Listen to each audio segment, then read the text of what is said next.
साथी यो कुन ठाउँको हो तपाईँहरू आफै पत्ता लगाउनुहोस्। यो चाहिँ हाम्रो नेपालको हाम्रो किसान दाजुभाइहरूलाई बाध्यता भन्छ।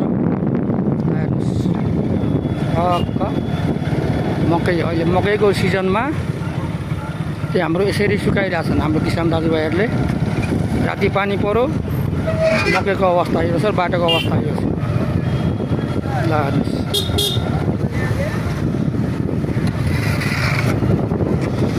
लागला हेलो नि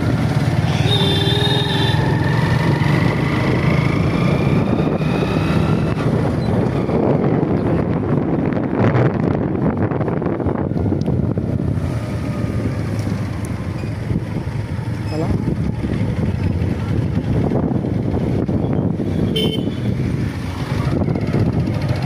यस्तो छ बाटोको अवस्था। बाटो कहीँ खाली छैन, सबैतिर किसान हाम्रो किसान दाजुभाइहरूले मकै सुकाउनु भएको छ।